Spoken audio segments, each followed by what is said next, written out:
I've had those moments. Now that I'm in ministry, I cry all the time. I cry about just anything. Now. But today, as I see this program go, it made me flash back when I was the MC, when I was trying to not be nervous, but still keep the show going. And I know about messing up, because I still do it today.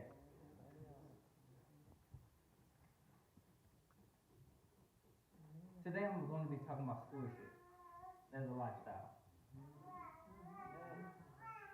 And stewardship, what does stewardship mean? It's the management of someone else's stuff. And today I'm going to be talking about managing the life that God has given us. And when I think about the life that God has given us, I think about three things. I think about time.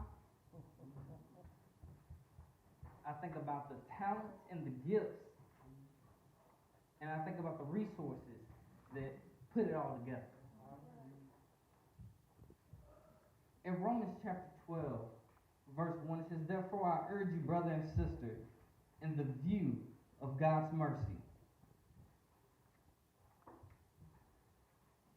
And it just reminds me of the life that God has given us.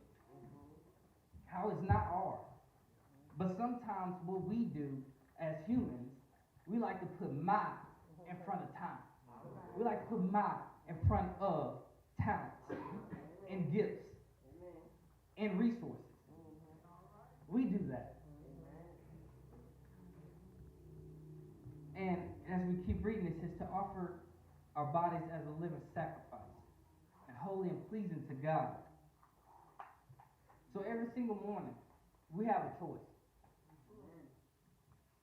We have the choice that are we going to do what we want to do, the life before we met God, or we try to change our life to get to where God wants us to be, or the life that God has chosen for us. Even though that life is not going to be easy. I know that life is not going to be easy because you have to make sacrifices.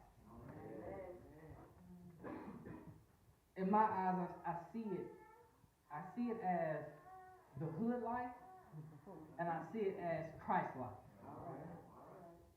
How this played out for me in my life, I know the feeling of trying to do everything by yourself. I know the feeling of, you know what, I don't need help. I don't need no one else's help because I got this. This is my thing. I'm going to show people what I can do instead of letting God work through me.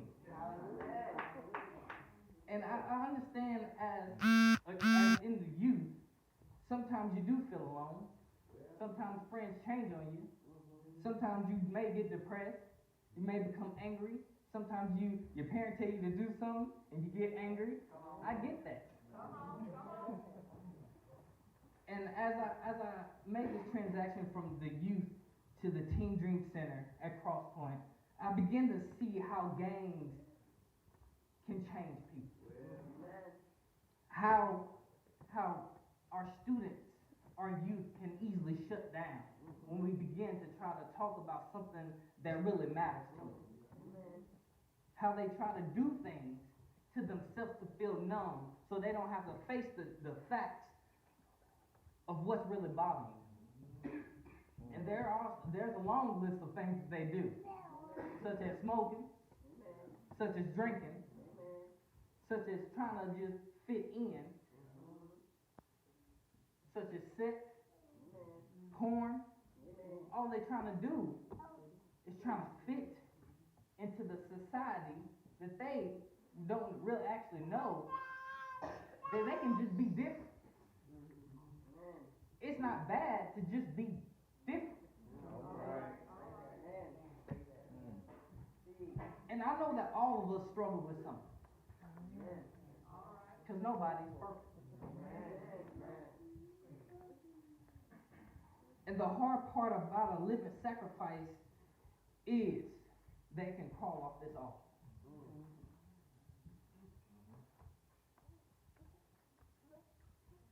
And I think about the question that we're asking and that we are thinking about today is, how can we live the new life? Everyone said this with me. How can we live the new life? How can we live the new life? Well, Romans chapter 12, verse 2, it says, do not be conformed by the patterns of this world, meaning the old ways that we used to actually do, but be transformed by the renewing of our mind. There's a couple things that we can do. Confess. And a lot of us, what we do is, we want to confess between only us and God. Just keep it between us. Nobody don't want to know. We can't tell everybody what we do behind closed doors. But God knows. So what we tend to do is keep it in a locked box. And we pretend that it's okay to keep doing it. Even though it's a sin, I picture it right now, because I'm a visual person, I picture it as us, we're planting a seed. And as we plant that seed, we have a lawnmower. We are the lawnmower. The sin is already in the ground. What we tend to do is keep cutting that grass. We keep cutting that grass, saying that I can contain it. Because I keep cutting that grass. But instead of digging it up and giving it to God, I just keep cutting that grass. And at this point, when are we going to stop cutting the grass and dig it up? In James chapter 5, verse 16, is therefore confess your sins to one another and pray for one another, so that you may be healed. The effective prayer of a righteous man can accomplish anything. And I know y'all heard that prayer can change things. And there's something about the name Jesus that just still rocks me today. Because I remember at a younger age, I remember there was a song that was just called Jesus, and that was it. People was running around the church. People was yelling. And the only word that they said was Jesus.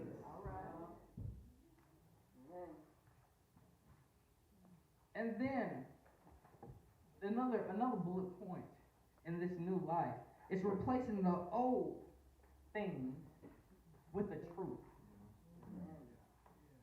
I know a lot of us, and I'm gonna hit on parents with this. I gotta watch out for my parents right there watching me, so I gotta watch what I say. Because you know what happens after I leave here. I'm gonna hear. So, but I'm not really gonna talk about them because I'm gonna hear later. I don't want to hear later, so I'm gonna leave them alone today.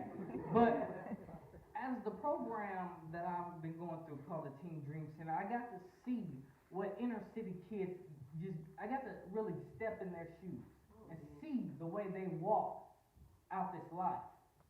Meaning, I met a kid named Quincy Jones, and this kid lost his father at a young age, and another man trying to take his dad's place,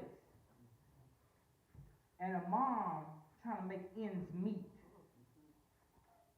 And the man is beating his mom, but the only thing he does is say, Mom, I know you're going to go back to this man, so I'm going to be smart about this situation and get my sister and go in the other room. Because regardless of what I do or what I say, you're going to go crawling back to him. And this kid is so passionate about basketball. The reason why I like this kid so much is because I used to play basketball. And I created a league for an opportunity where students can come and play basketball just to express how they feel. Because a lot of people don't get the opportunity to play basketball because of a choice that the coaches have to make. And every time Quincy steps on that basketball court, he pictures his dad that he never met. And he said, I play my heart out every single game because I want my dad. After I win that game, I want my dad to be smiling at me.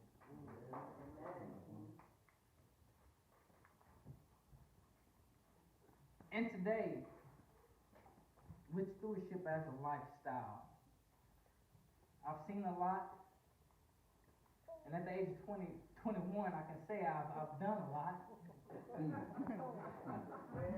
a lot of things I'm not proud of that I've done, but I'm not going to let my past dictate where I'm going to go in my future. I don't have time to be standing in my own bondage. We don't have time. Because it got to be God's time. All right.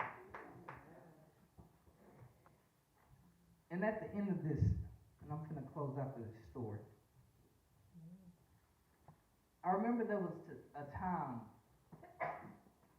that I felt like the devil is winning this race.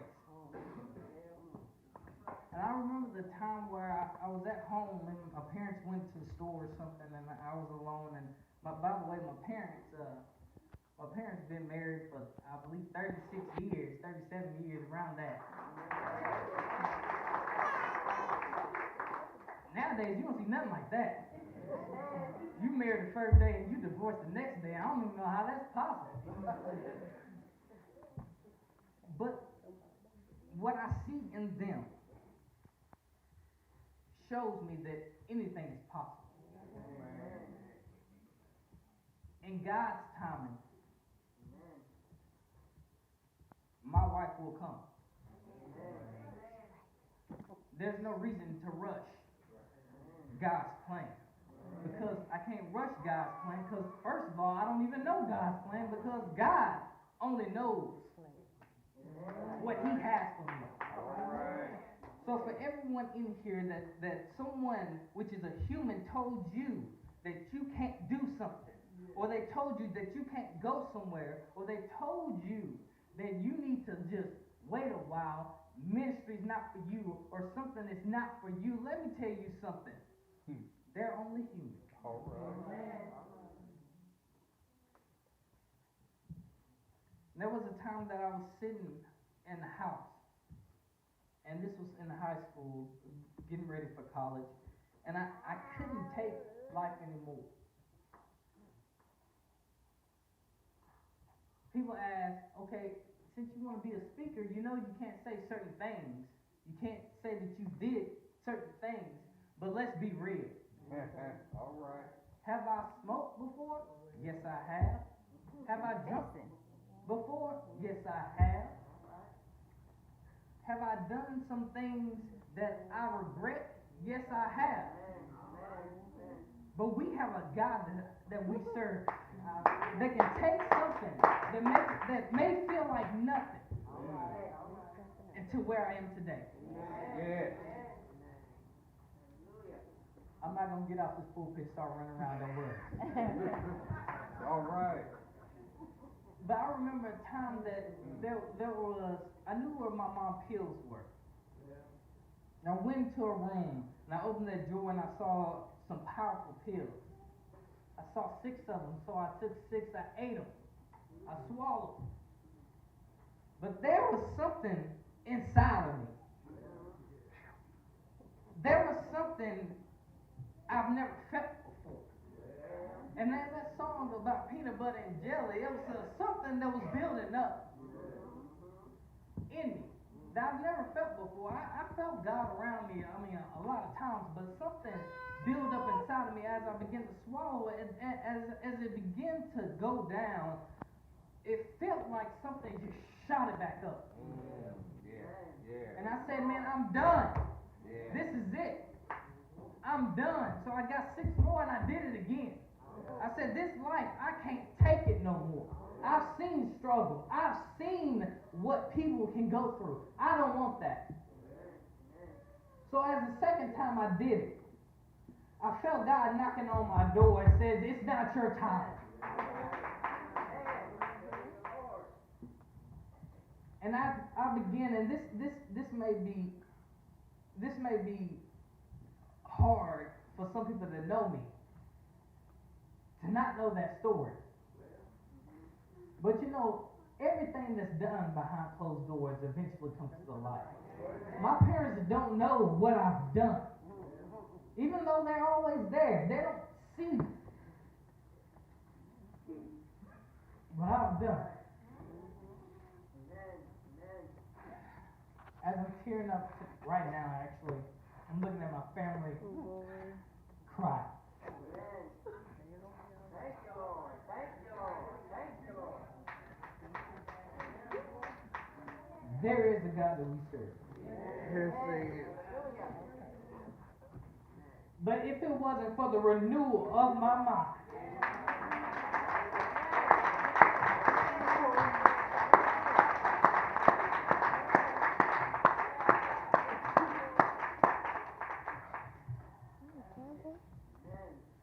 I say anything is possible because nobody perfect.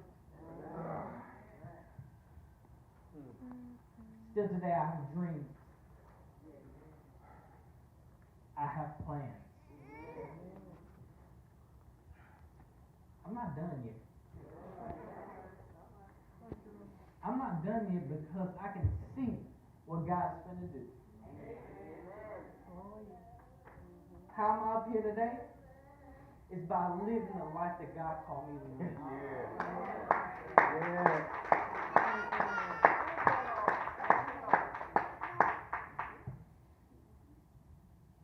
At this time, I wasn't sure that I was going to share that story because I was afraid of what people may think. I'm done with afraid of what people think. It's about time for us to stand up and say, you know what? This life isn't ours. We have to live the way God has called us to live. I remember saying something called the 7 steps, knocking on doors at the age of 8. To 18, I've knocked on doors. The only reason why I knocked on those doors because because people said I was going to get candy at the end of the day. So of course I'm going to knock on them doors. Of course I'm going to try to sell the most. Of course I'm going to go out there. You going to say, I'm going to get candy? You going to give me pizza? What do you want to be done? And that's how we have to be for God. We got to be hungry for Him.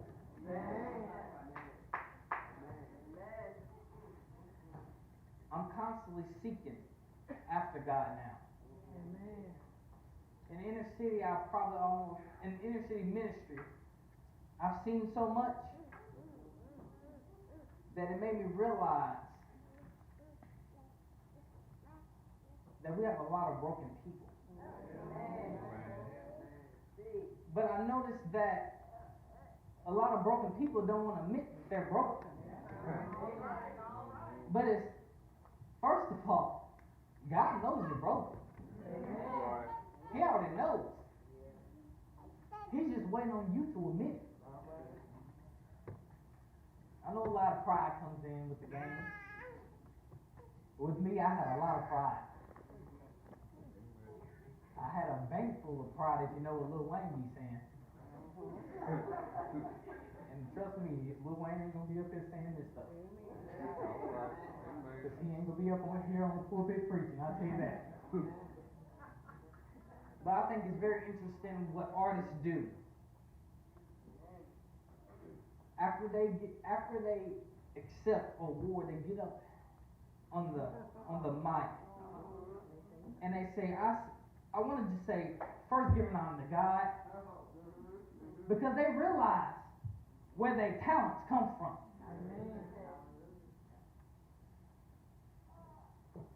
And now today, looking at the youth, I'm actually going to turn around and look at the youth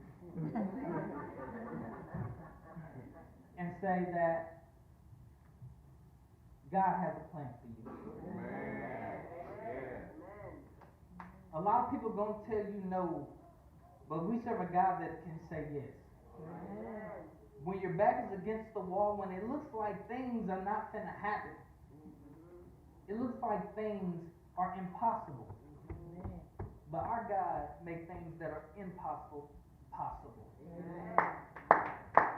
You can do anything. Anything. Before I decided to follow Christ and do what Christ wanted me to do, my life was rough. It was. But now, it feels like God is saying right now, you can have whatever you like. Amen. Just tell me what you want. Yeah. There's nothing gonna stop me because I got the key. That's Jesus Christ is my Lord and Savior.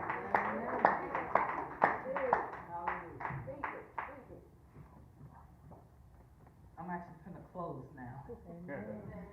Before I say something else, it make me try to run or something, and I don't feel like running because I didn't stretch before today. After playing basketball for high school and all that, something about your body, it gets old.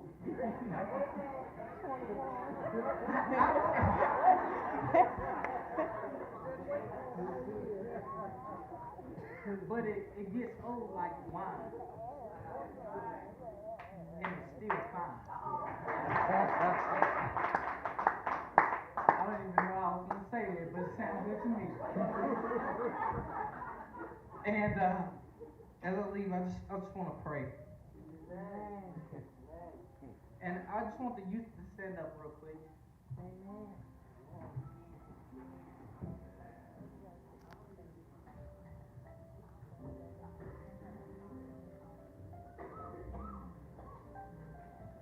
I would say, dear Heavenly Father, Lord, I just thank you for this opportunity. I thank you for what you are doing in this youth. God, I thank you for the moment, the memories,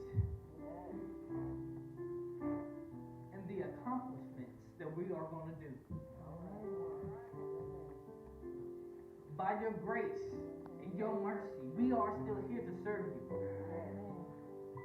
God, I ask you to reveal yourself to us the way you want us to see you, not from what someone else says you are. God, you are the head and not the tail.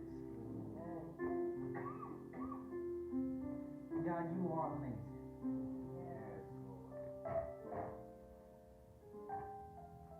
God, right now, the things that we are struggling with, the things that we are holding back, the things that we don't want to be in the light, God, I ask you to give us an opportunity where we can be able to express it.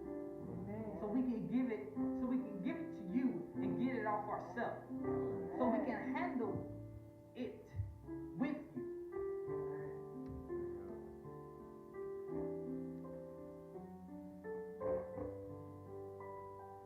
The beautiful thing about you, God, is when you created nature, you made it perfect. We as man messed up your plan. But I just want to thank you for being constant like the sun, and you keep on rising through every single thing that we struggle with. That you're always there. And we know that you're not going anywhere. And sometimes we do put you on the back burner. But I still thank you for always being there. The only name that we can call on and know that you will always be there, and you will be there on time.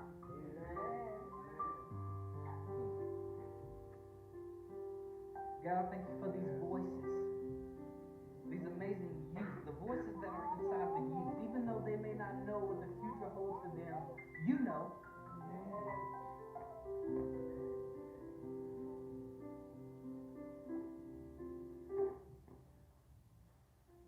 God, don't let my will be done,